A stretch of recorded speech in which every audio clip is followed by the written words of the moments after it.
Hey folks, Nick Tockert here with the Historical Fencing Guild. Well, folks, we are really glad to see you. And before we get into some interesting discussion today, we got to pay some bills. So first and foremost, let's knock that out.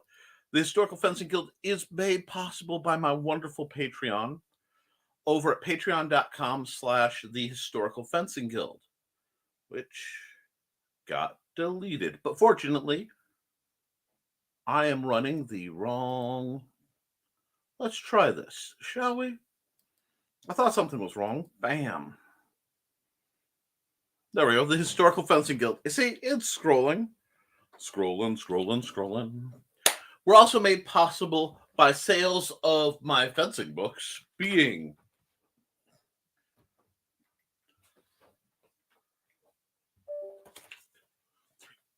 okay. The Simple Sword, the Fighting Axe, and the Simple Spear. An ongoing series of practical, simple, easy to use manuals designed to help you become a better swordsman, especially if you've never held a sword before. And of course, the Big Stumpy Robots Core rulebook, all the games attached to it, the apps done by the magnificent Joe Bachman over at indiecd.org, which is, of course, the one-stop shop for independent creators for online hosting. I have a place there. I have my Patreon. See, I got things set up. Yeah. You want to support what we do here? I do a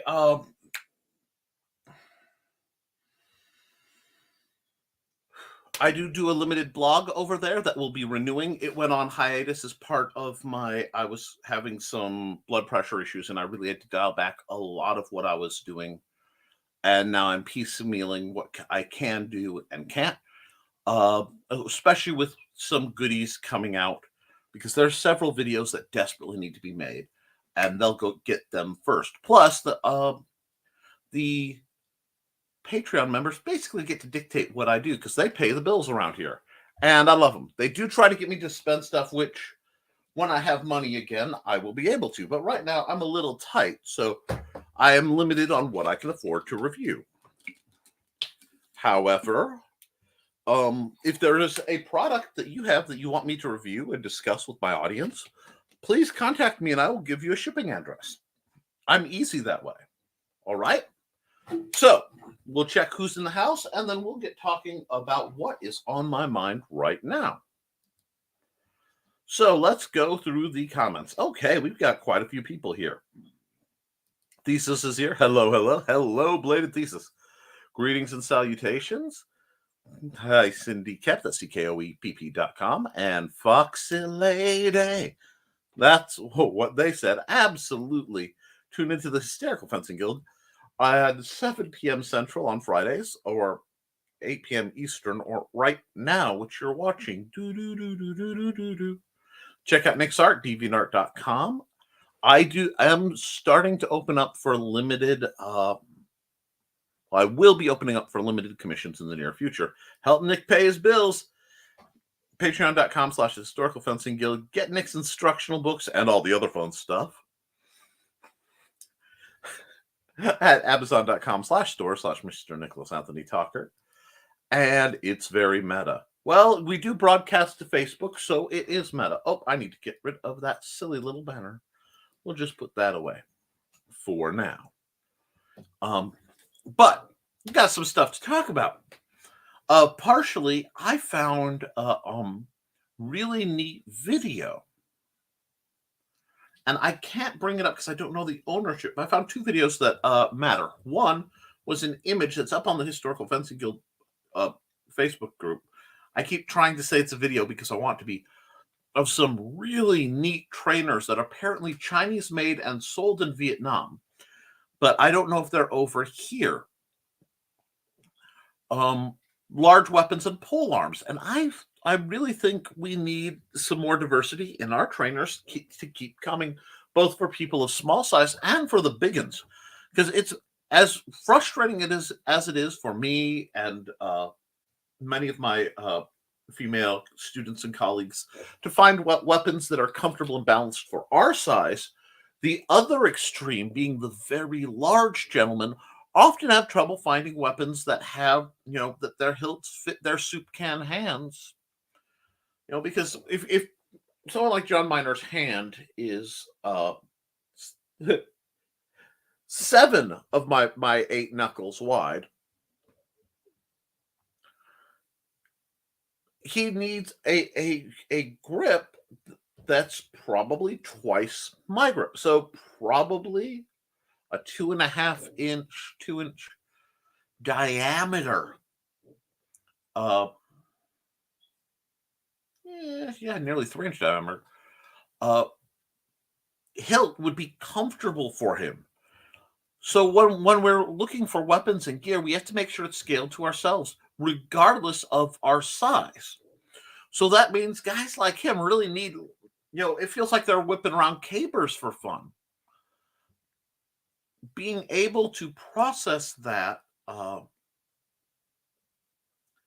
is something that's really challenging. I also really, really want to see better spear trainers. We're starting to get spear trainers fairly regularly coming out. There are quite a few on the market, but I'd like to see some better ones. The fencing spear trainers intrigue me because they have a measure of flex, but I haven't handled one.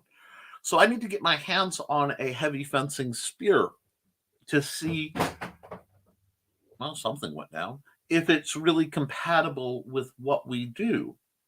It would be much more geared toward the classic full armor mask gorget puncture proof stuff, because whenever you're using steel, you have a whole nother set of potential issues. Rattan and most of your plastics have very simple, it's dealing with blunt force trauma more than anything, and calibration. Whereas when you have the steel, the big boogeyman in the room is the fear of breakage, because if it breaks, it can be sharp. Now, this is where I differ dramatically with, say, SCA armoring requirements for especially what we call heavy rapier, your sloggers, your fencing rapiers, the wide bladed. That's a lot more metal in it than a epee, like a modern fencing epee rigged up. They're very different types of weapon. And I feel that they need to be treated differently, because the fear and very real fear of an epee, foil, or a saber of the Olympic style is breaking and having a sharp impaling point come through. And the puncture resistant armor is really good at stopping that. But having watched and endured some of the injuries, I do not think that the standards for defense, for armoring, are safe. It's dangerous, and it needs to be discussed. So make sure that your gear is matching the weapons you're using, and keep reviewing and looking for weapons. LK Chen is doing some really neat stuff, but right now it's out of my price point, because I would love to get my mitts on a. There are a couple weapons I would love to get my mitts on. Any of the higher grade cup hilt rapiers done by either Purple Heart Armory, which I have a link in the description that please go to, or South Coast Swords / Black Fencer, the European companies. They're really, really nice. They can be a bit heavy, and I do have some concerns with my weight, which is why, at least for now, I want to run those polypropylene rapiers and see how they hold up. Now, I may have made a mistake. They may fail after I've used them with the whole group, but then I could do a few reviews. I can talk about it, and we can reassess it.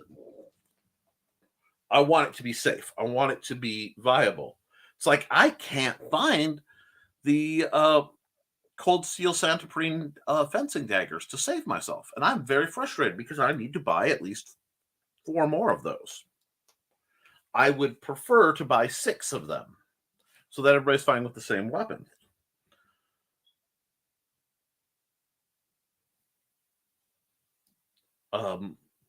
So what we have to do is figure out what works for us and what's scaled to us, and what weapon standards we are holding in our own personal practices. Now, the guild is not meant as this is the cohesive rule set. I do have in the fencing guide, in the simple sword, that is, the current at that time standards that that we hold to for both safety equipment and weapons. Now it's changed a lot. A lot of the crafting has changed because the costs have changed dramatically, and I find that to be predatory, and I think it's made to make it harder for people to just make their own things.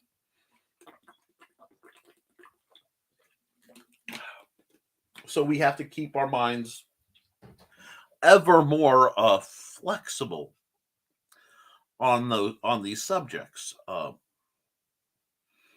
So we have to really keep looking and thinking and striving.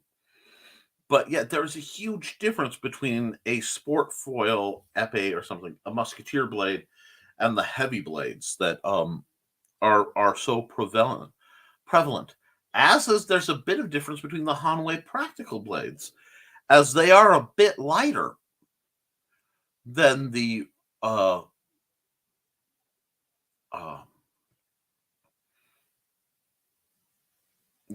like the wide rapier blades that Zen Warrior puts out. They're of a class, but there's still a lot of difference, and you can feel there's a quality difference. Now, there's also a company called Alchem that had put out its own brand of blades that looked fascinating, but from what I heard, had a history of breaking to the point that they were not allowed in the kingdom I took part on. So I find all this interesting. We need to keep this in balance because paying attention to the gear will dictate what we can and can't do. I also encourage cross training, especially now. Everybody should be able to use the 5. Okay. You should be able to make some style. It doesn't have to be every style. You don't have to be a master. It may not even be preferred, but you need to be able to make a 1 meter stick, a 2 meter stick, a 1 meter stick, 2 meter stick,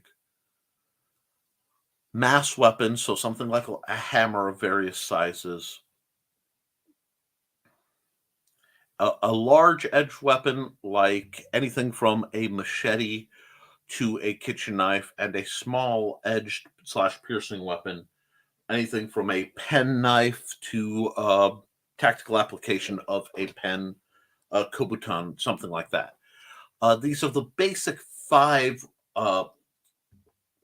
types of weapon you will encounter as you look at things from a improvisational standpoint, and understanding the rudiments of basically how to get these to all go is a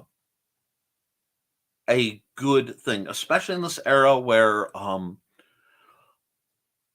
weapon protections are tightening as dramatic situations are escalating in many places. So what we have this is where knives, for example, are increasingly not. A lot of members of society are scared by something as mediocre as this little tiny knife that I used to literally cut cheese and packages open.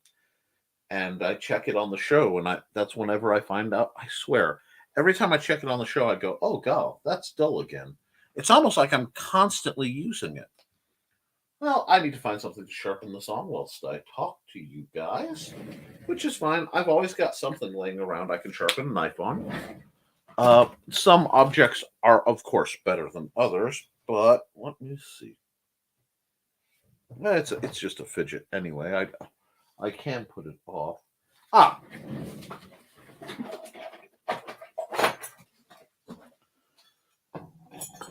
That's not something. Well, I could use that, but I'll get in trouble. Good advice for husbands. Don't sharpen your knives on the handles of the nice eating spoons. Your wife will get mad at you if you do. I had to learn that one. Apparently, it annoys them. But, oh, I have so much gear around here. Nick, you need to clean your study. I know that. I'm here still. But, well, here, I need to sharpen it on something. Metal. What do I have metal that I can sharpen it on? I know what I'll use. The back of a Priscilla bush sword. This is a Shroud Priscilla bush sword. This is a rather sharp one. Oh, wait, no, because this has a powder coat, doesn't it? I want to do a lot of talk about this particular weapon because I find it a wonderful balance for smaller-handed people. It does have a lanyard loop. I will always say don't use lanyard loops on a weapon like this because, oh, you might lose it. If you ever see what happens when somebody's swinging one of these, they let go, but the lanyard doesn't, and it loops around. No, thank you. Sometimes it's better to drop, but this is a very elegant. This is what a chopping blade really should feel like. The weight balance, and I'm being extra careful because this is indeed a sharp weapon. Not far from the hilt. It's about a hand, which is why the balance feels so familiar to me. However, this is very, very sharp. Now, Nick, you're touching the metal blade. You always tell people don't do that. Well, this is a heavily powder-coated metal blade. And yes, YouTube, this is a true weapon. I am a professional. I have used tools like this both professionally for lawn work, and I've spent 20 years teaching people how to handle edged weapons as a basic level. So I consider myself a basic level professional. This is a really neat weapon, and I really need to run it through its paces, which I haven't been physically able to do. That day is coming very soon. So, but as you can see, while this looks very elaborate, it's also not much longer than a kitchen knife. So if you're comfortable making a kitchen knife go, like you hear a bump in the middle of the night, you could pull that. You could pull something like this. This is very short on the scale of a machete. I've seen some mixed reviews, but I love the design. And as soon as I'm safe enough to run a power tool, I will be tracing this out on a chunk of HDPE and making a trainer. Why would I make a trainer out of this? Because I carry this. Now, I believe I've seen some things that look like this, that there are some trainers out there, but I'm not quite sure. So, being me, I'll probably make my own. It will, of course, have a much more rounded point for safety. But we should be able to make a reasonable approximation out of HDPE. It'll be a little light. The balance will be different, but it should go. I do wish that back in the day, CRKT made trainers of a lot of their weapons. Cold Steel still does. I would love to see more knife companies, especially this has clearly. Now, I bought this as a short machete because I needed a short machete and because I wanted to review it. But as you can see, it has a logo. Let me see if I can get the logo in and let the camera kind of clear into it. Come on.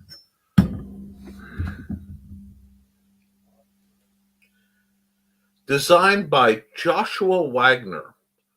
Now, Joshua Wagner's logo has 2 karambits on it. So this tells you that this is meant as a relatively aggressive tool and a aggressive self-defense option.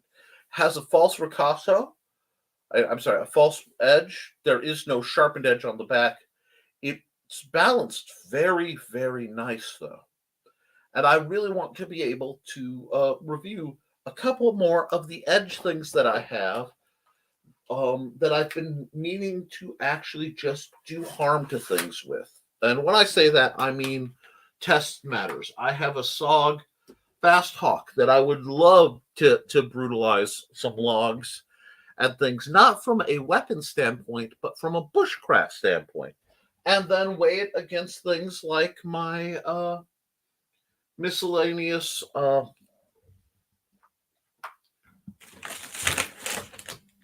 tomahawks.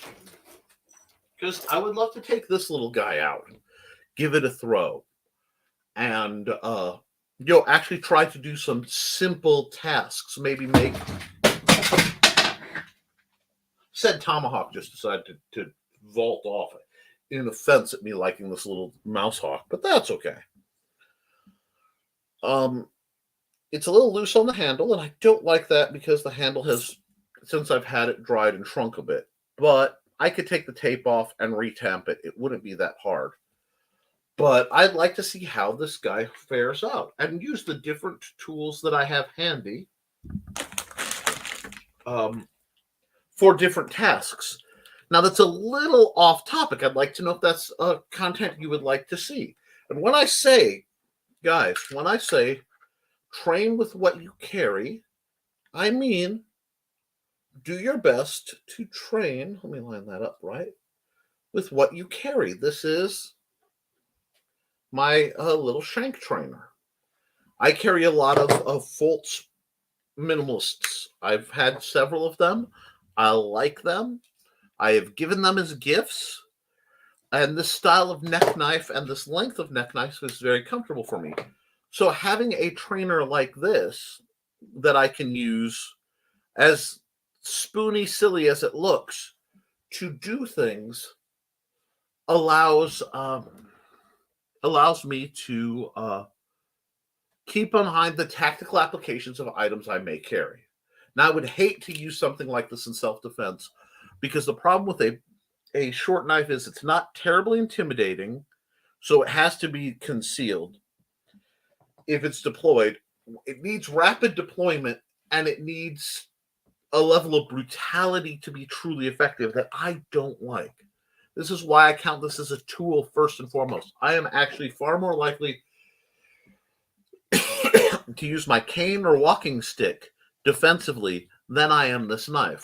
Also, it's a matter of practicality. As I have mentioned, here we go. I'll just do this.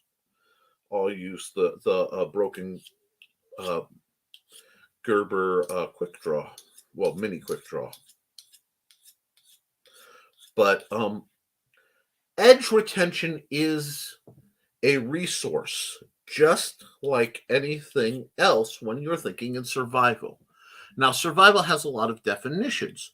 Survival can be combative if you're in the military. The best way to survive may be to defeat the people who seek to do you harm.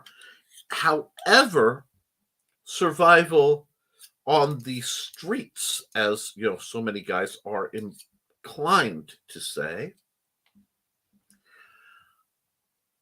is more often, can you avoid the conflict? You aren't being paid to do anything with the conflict. No one's saying, here's money, go seek out and destroy, the creepy dude who sits at the end of the parking lot. Not good. That's not what that kind of, and what most of us are likely to encounter. I listened to an interesting discussion by Ramsey Dewey over in Shanghai, China. And Ramsey Dewey said that self-defense is it's a fantasy. And there is so, because the idea being that you have enough skills to be better than the unskilled brute that you're encountering, it's a fantasy. It's a power fantasy. That's interesting. And that's coming from a large man who has traveled the world. I mean, he was a missionary and has been a professional ring fighter.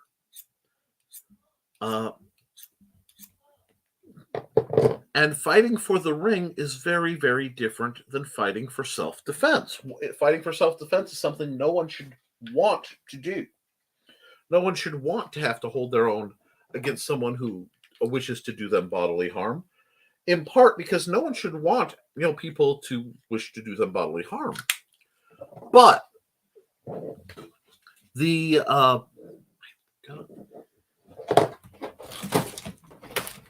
an actual whetstone around here somewhere. The trick with what he says is he thinks in that term, and then he uses people who haven't encountered it. My problem is I have encountered it on numerous occasions, and my crime that earned me the ire of individuals seeking to do me great bodily harm at some point has been at horrible, terrible things. For example, going into a public bathroom on a couple of occasions, associating with people whose skin is darker than my own voluntarily, just apparently breathing. So I look at it differently, and I look at it as someone who's lost a lot of fights at points and survived enough to learn how to survive. So we train levels of response so that we don't need it. Because if we train our bodies, and if I find if you're prepared for disaster, you're far less likely to ever encounter said disaster. But if you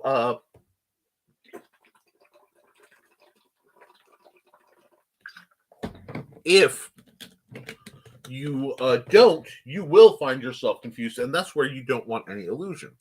Now, by training with swords and stuff, you learn a couple things. You learn your range, your movement. You're basically the first step, and I'm kind of crossing the streams here. In what we do is we build up a personal character sheet, just like an RPG, but it's based on our actual real world capacities. And from that, we go, okay, I need to improve this. I need to hedge my bets in cases like this.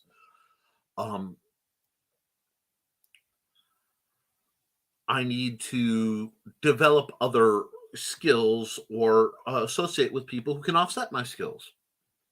We also learn what our range is. So by knowing, I will tell you, by training, you learn your place in space. So many of us have not learned our reach, that we constantly bump into things. And it's very hard for those of us who are somewhere between neurodivergent and simply cerebral. It's very easy to live in our heads. And we acknowledge the world around us, but we lose track of the vehicle, this means of travel. And a way you can get that sensation and not really realize it is when you have to drive a vehicle that is not the standard size of vehicle you drive, either very small or very large. We mentally have a symbiosis that occurs when we are driving a vehicle. It's fascinating to the point where if there is a car, you're in your car, I'm driving in my car, and you get hit.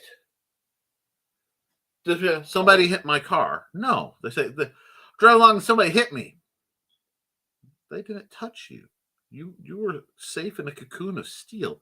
They dinged a fender. No, they hit me. It's a very interesting mental process. And when you're driving and when you're parking a vehicle and you're looking around, you get a feel for it, where you stop. And I have found that there are a lot of people with a better understanding of the range and motion and maneuverability of the vehicles that they're in than that of their very own bodies. So all of us can learn from it. And the neat thing is, once you've started to go, okay, my reach is this far, my speed is this, whatever, you put this in terms that you can process, you go, some are immutable. Short of me being, having a limb severed, my reach is going to be the same that it's been since I was an adult. Okay, probably since I finally got that 2-inch growth spurt in college that I didn't expect.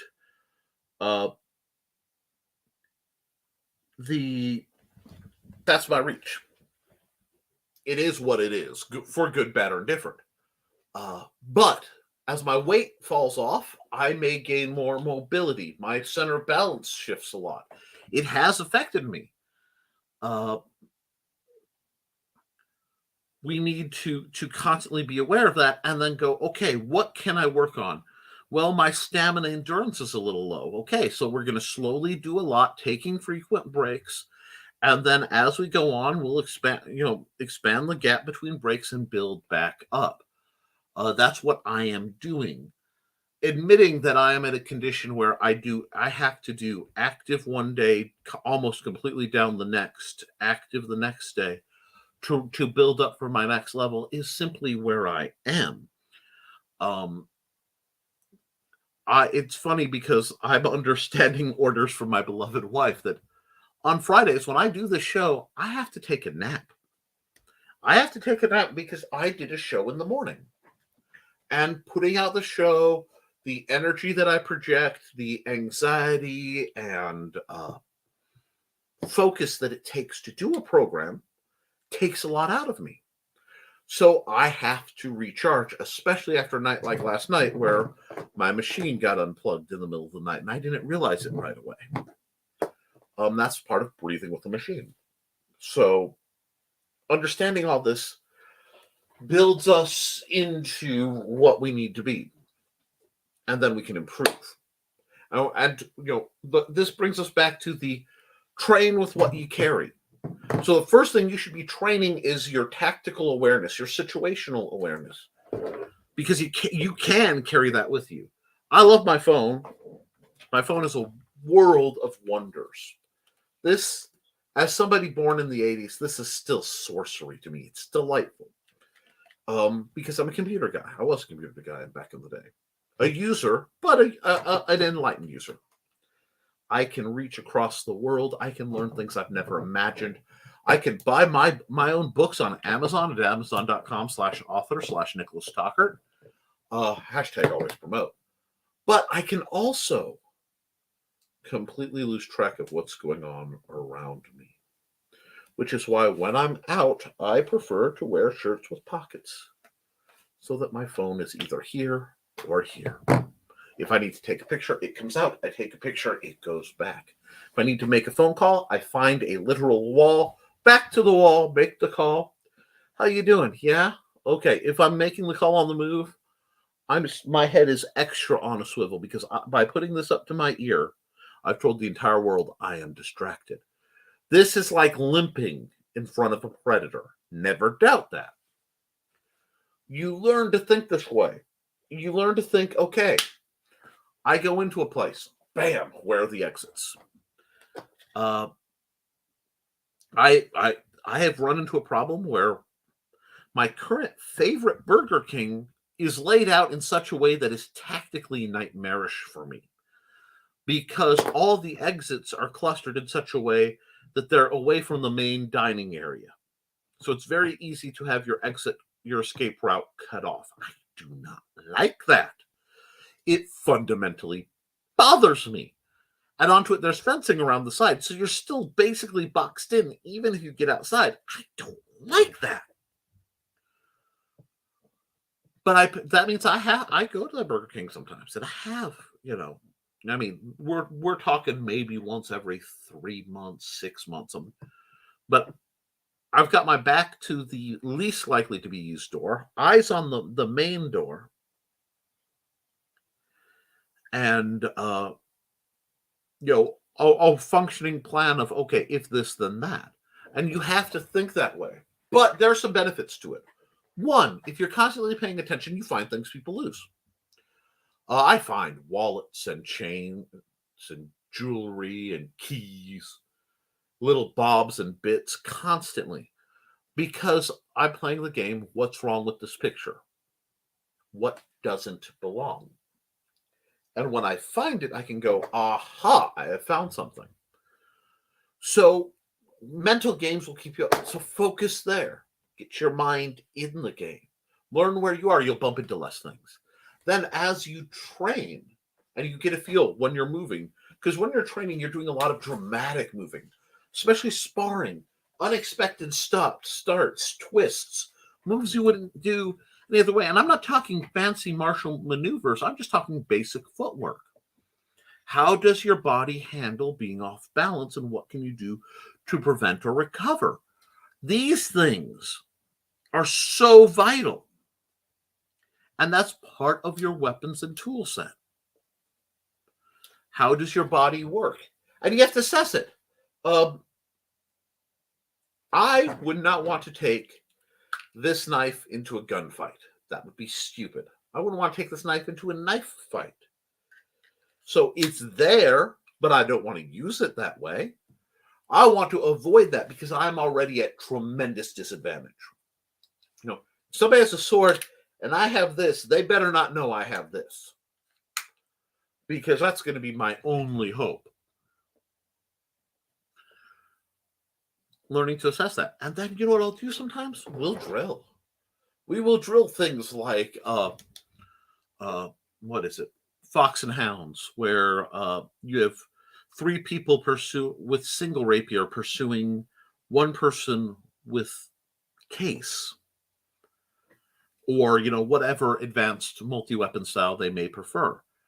Because now they have less attacks that they have to worry about, but multiple opponents. It keeps everybody sharp. And many times when people have fought single sword and trained into other styles, they neglect their single sword. And that trains both. It keeps people aware. It also lays out opportunities. This is why we do scenario-based training. We do escort missions. We do capture the flag games. We do war ball. Anything to keep the situation fluid and moving, and your mind engaged.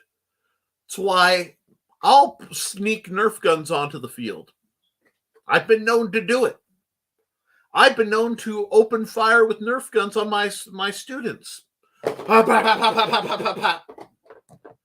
Why? Because it keeps them awake. We have rubber daggers. They are very, very flippy. Wibble.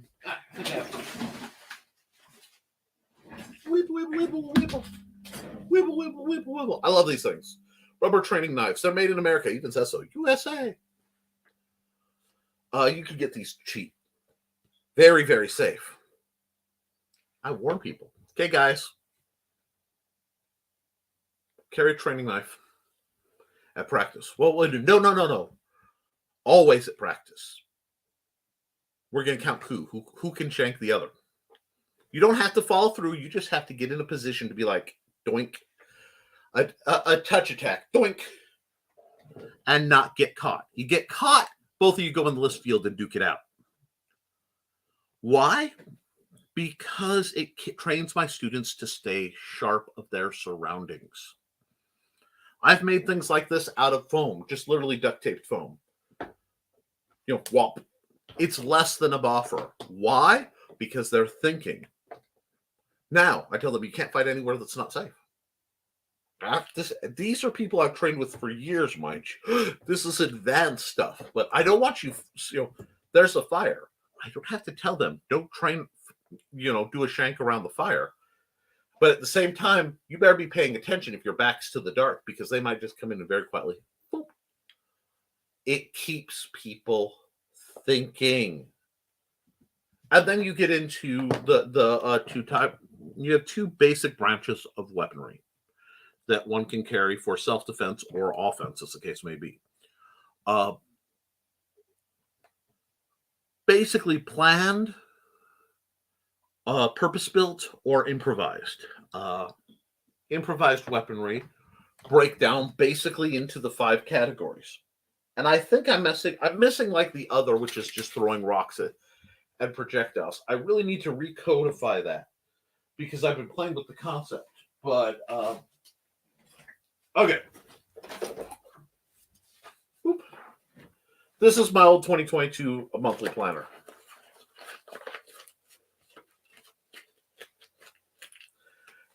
It's not perfect. If I had some duct tape, it'd be heck on wheels.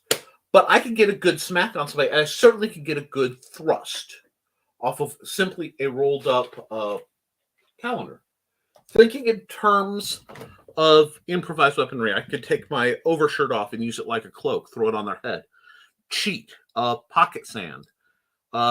Okay, pocket sand is prepared weaponry because you put it there on purpose. Improvised weaponry is realizing there's sand on the ground and grabbing some. Thinking like this keeps you mentally agile, keeps you mentally sharp. And that's part of what we do. Let's see. Let me see, because I've neglected the chats for a bit. And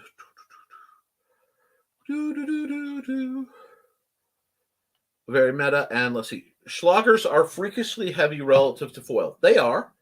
And the 50 plus versions, wow, too big for me and most people using one when I was there. I saw a lot of 43, 45s were very popular. And it does go to scale. 36 is usually the best length for most people of your median sizes to handle because you can draw it. But they get away with the longer weapons, especially foils, because they don't have to fight from the draw. That's something we want to work on. When they were doing buffers, they required 3 layers of padding for every weapon, so my chin looked like a big silver fudge sickle. I thought it was a bit excessive. You could pad your weapon, or you can pad your body. I believe in picking training weapons that are relatively safe and padding body to meet the weapon standards.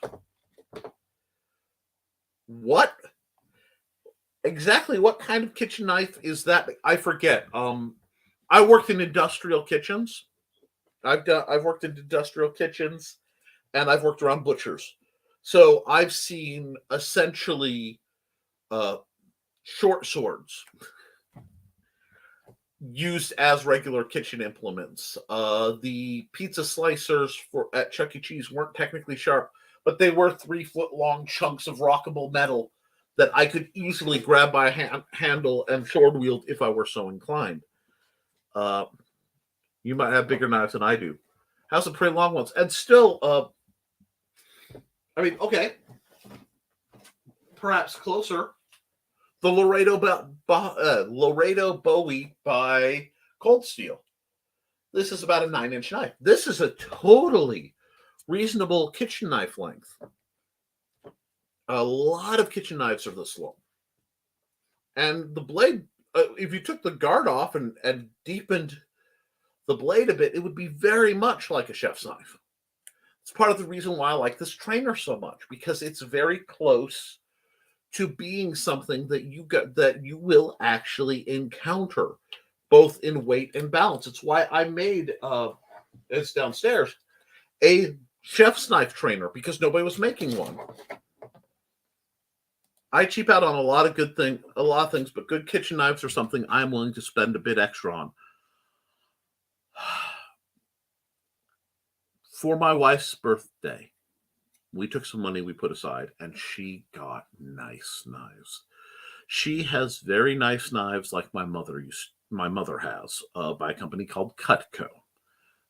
We got, of course, eBay used because we can't afford new, but very nice knives indeed. Our kitchen knife is 13 inches long, and our broad knife and the bread knives are 14. Okay, this is a 17.5-inch poniard. Oh my, that's interesting.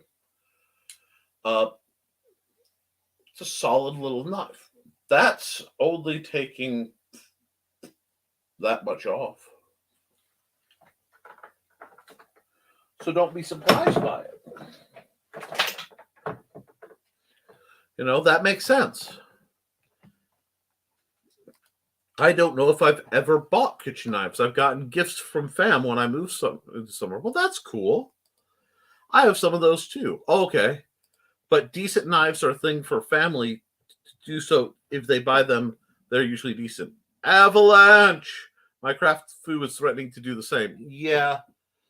My family buys that which is minimally priced. Yes. the knife I carry on my purse is like an inch long. My little baby. Now, a Swiss Army knife is not something you want, and this is necessity and being in a young man in a bad situation. You remember, guys, uh, wisdom leads to good choices. Bad choices leads to experience. Experience leads to wisdom. Uh, I had a Victorinox little tiny pocket knife as my only defense in what could have been a very ugly knife fight with several rather problematic gentlemen in my youth. I'm glad things went better than they did, but working a financial institution, knife is not permitted. Knife is not permitted, but a rudimentary pen will still do a remarkable, and I'm not talking a tactical spanky pen.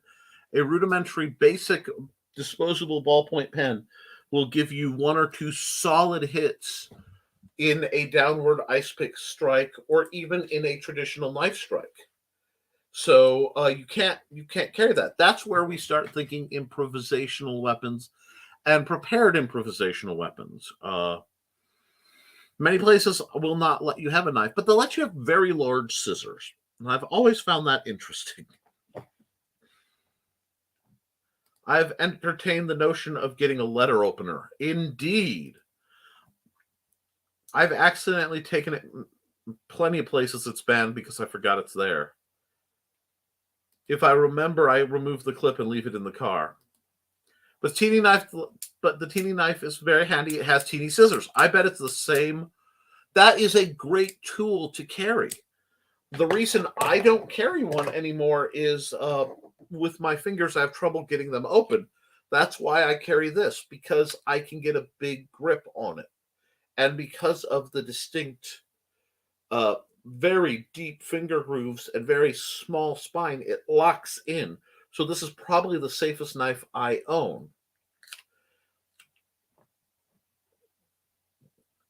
They're affordable and usable. I used to have a pair of foldable scissors, but then they broke. Those are amazing. You should be able to get one for only a few bucks.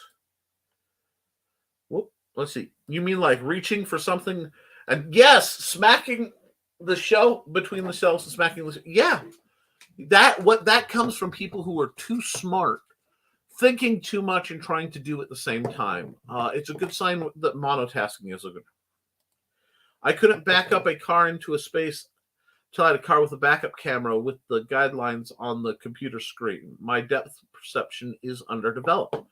Well, one, there's no shame in needing adaptive technology. I walk with a cane. I wear glasses and orthotics and a lift on one side. I wear braces to bed and I sleep with a mask. Scuba Sleeper Squad. I am always for adaptive technology. But if you can train to be without it, that would be better. But don't feel bad for needing it. Now, some depth perception can be retrained. There are mechanical issues with vision that impede it. What we do is great for forward depth perception. Buy Nick's books. Thank you over on Amazon. My purse itself is a better defense than my knife. Many people are. Long strap. It's very heavy because I prepare for anything. Just wham. That is one of the few times where I'm okay with a flail weapon. Of course, I've also known ladies who kept things like a piece of slate in the bottom of their purse, so that if they ever had to hit somebody with it, it would be notable. But understanding and thinking, and this is one thing I find. Let me put it this way: women have been doing the Wolverine thing with their keys between their fingers for decades. Because frankly, women are used to thinking in terms of I am being, it probably weighs about 10 pounds. Then do curls with it when you're not doing anything. It's quite heavy enough without a rock. Exactly. But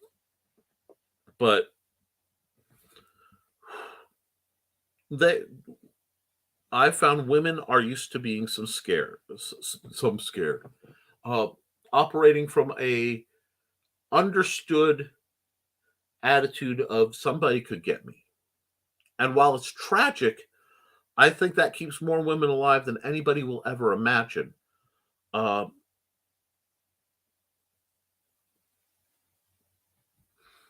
a uh, a uh, a viewpoint of not victimhood, but real tactical assessment and realizing if you are physically weaker than your opponent, gives a real version of humility that then one goes, okay, now what am I going to do about it? And I'm all about helping people find what am I going to do about it. A lot of people say, well, the obvious answer is gun. And gun provides a whole nother set of problems, uh, especially after the use, because stray bullets, misfires, legal issues, they could be problematic. I'm not anti-gun in any way, shape, or form, but I see it as, a wrench. And there are a lot of kinds of wrenches in the world, right? So if all I need to do is take apart a small object, I don't need a air-powered torque wrench.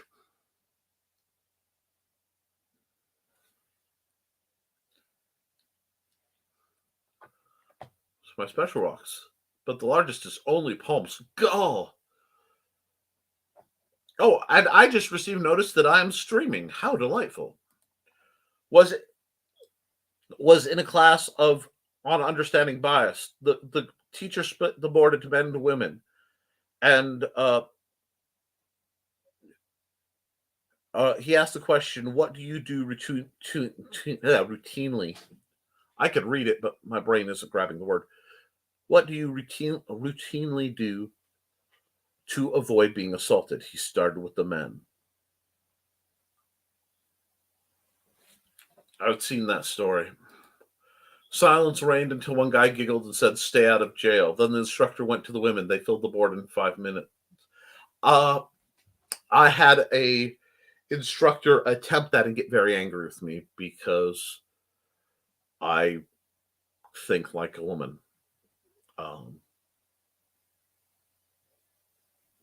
And I try to teach men to think like women on that aspect, because the humility and the I do believe to an extent Gordon Ramsay Dewey of Shanghai, China, is correct, where self-defense very much for most people is a power fantasy. And my problem is I cannot fantasize about how do I put this? I can't fantasize about what I know. It's hard to explain. When I know something is real, it's hard for me to fantasize about it. I don't think of myself likely winning most conflicts because I've lost too many. Because there's always another jerk in place of my favorite 7-letter word for that quote. One good thing, I grew up in a military-ish household. My dad is a combat veteran, Vietnam. I've talked about him a lot. He taught us hypervigilance, and it has come with many, many, many negatives, and I've had to learn to control it, but it has also kept me alive.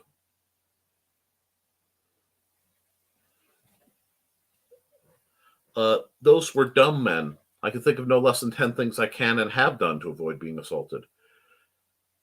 Yeah, the teacher suggested that sometimes he gets 2 results from guys because some guys can't admit that they can be assaulted. Absolutely, because being a victim would be diametrically opposed to their identity.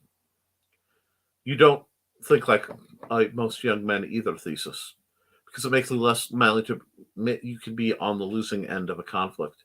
And I think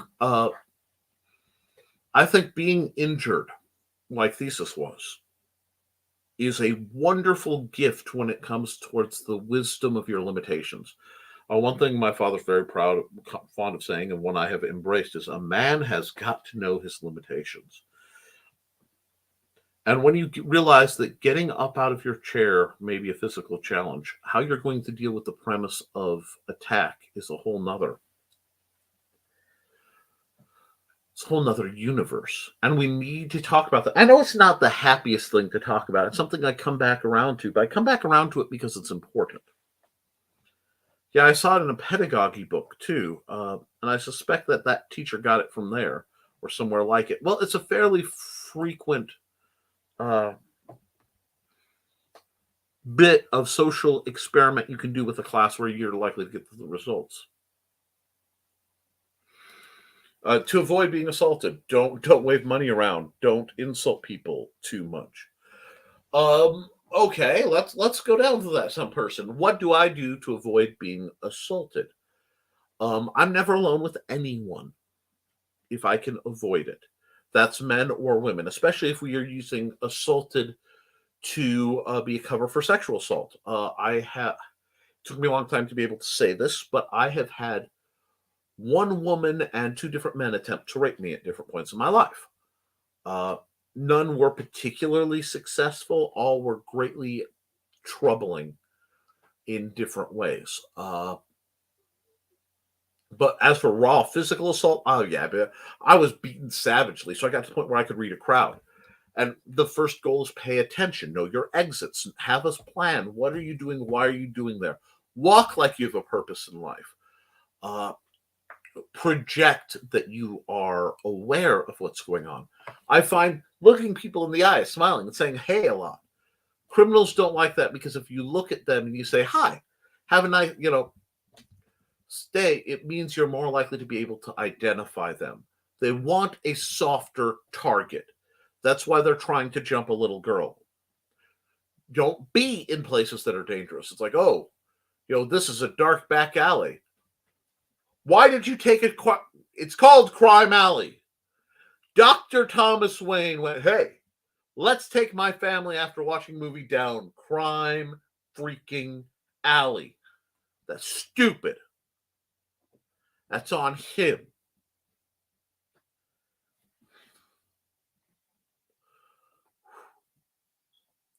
And also yelling, yeah, don't make a spectacle of yourself. There are two approaches to that. There's being the gray man. The gray man approach is blending in. You're wearing neutral colors in a style that fits those around you. You're moving like everybody else. You are fitting in with the herd. Because of how I walk and the fact that I have to walk with an aid, I cannot be a gray man. I can't not limp reliably. Therefore, I stand out instantly. Therefore, instead, I choose to stand out dramatically and pay attention. But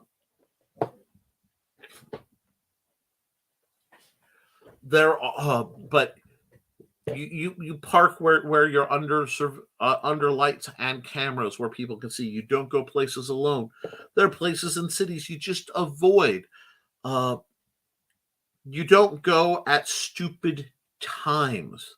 I like to do my shopping in the middle of a weekday if I have the means to do so, because less people are out statistically, and the ones that are out are homemakery types. I avoid certain big holidays. You can tell when there's going to be trouble. I need to get a good campus events folder so I know when it's not the best idea to go down to PNC golf. Flashback, Lafayette, because Purdue's going on. But you think that way. Yeah, Snicker. Sorry, I hear what man has got to know his limitations. I hear Foghorn and Leghorn say, boy, you're about to exceed the limit of my medication. There's a lot of wisdom in old Foghorn and Leghorn on that one. Just because it's folksy doesn't mean it's not right. Right? My 65-year-old mother had her hip replaced 2 days ago. Same hip, same doctor. I know what she is going through and will help her through it. That's awesome. You keep it. A poker face is good too. Well, a lot of times my poker face is We're maintaining the smile. Because if I hold up, there are people who will take that as an aggressive action. My persona of, I'm not worth the time. I'm just a poor broke little guy. I mean, you could try to rob me, but you're going to get $1.50. I mean, it's not, the effort is not there. Has worked, and it kept me functional. But knowing it, recognizing potential threats before they recognize you as potential prey is a big thing. And it's not living in fear. Boom, boom, boom. No, it's living practically. I mean, okay, if you're out in the woods, right, and there are bears, you wear a bear bell so you don't sneak up on them. You carry bear spray or a large caliber revolver or both. You travel in groups. You know, if there are mountain lions, even more so. You don't want, you know, there are real viable tactical threats that require strategic preparation. And if you could take a fun simulation like we're out having fun sword fighting, yay, and play, gamify the lessons you learn that creep into your head, it builds up your reflexes. It builds up that sixth sense of there's something not right here. You start to read body language better. That's where a lot of this comes from and a lot of it goes. Let's see. You're going to do well, Thesis. She's got someone who's been there. It will help. Ow, ow, ow. Yes, you have our condolences. Probably won't have time for many projects for a while, but her recovery is more important. Absolutely. She needs you. Smelling bad is another, but it scares everyone away. Sometimes, but that can also make you stand out. Smelling bad might theoretically keep people away, but there are some people who will take offense at your lack of hygiene and try to beat you into compliance. Unfortunately, I ended up at a convention to start unloading, find out the venue is where I would usually want either a large dog or muerte, a few friends. And that happens. And sometimes you end up in the wrong place at the wrong time.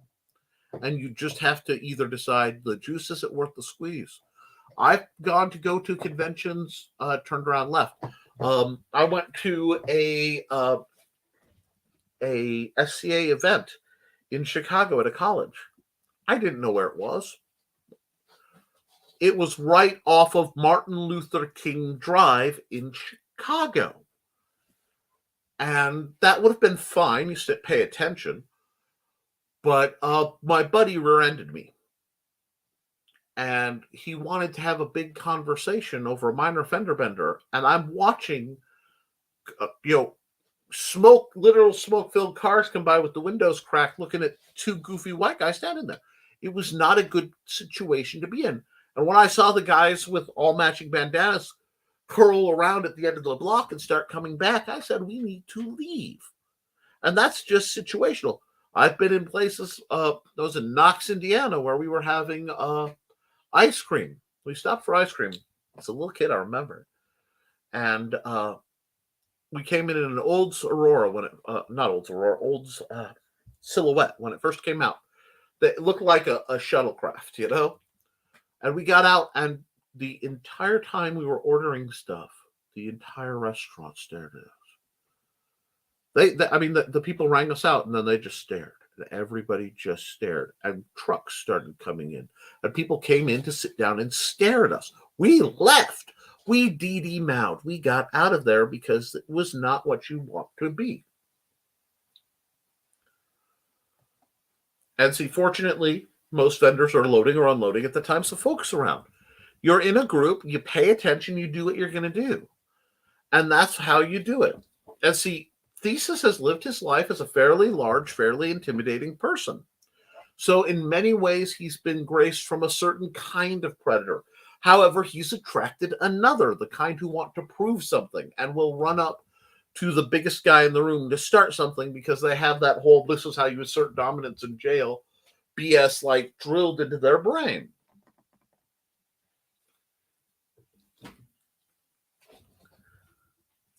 So, it is different. And that's what we talk about sometimes. I had other things I want to talk about, but I guess this was going to be a discussion on technical awareness and preparation. I think that's a valid thing. Now, guys, for the Christians among us, happy Good Friday.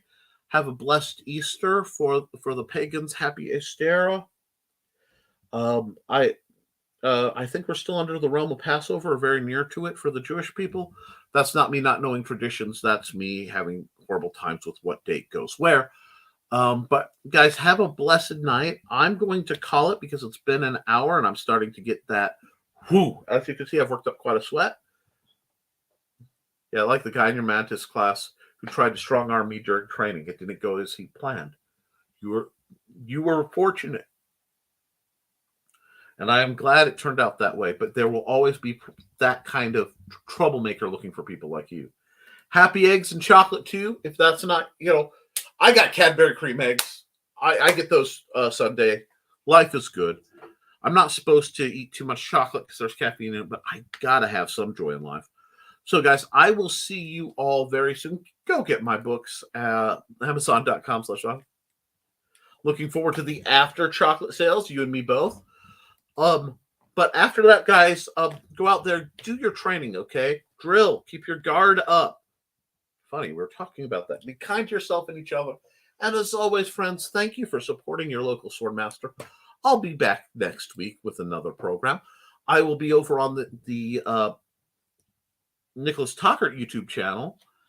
Definitely Monday, doing never mind the furthermore. And sometime, probably tomorrow, I will do my art show, Art Time with Nick, where I do the thumbnails for the next week of programs. And if I have time, I'm going to be taking a challenge from the chat where you give me a random name and I generate a character just based on how the names hits me. Okay? Hope you guys have fun with that. Keep at it. I give you excuse for a double. And I will see you all very soon. Have a lovely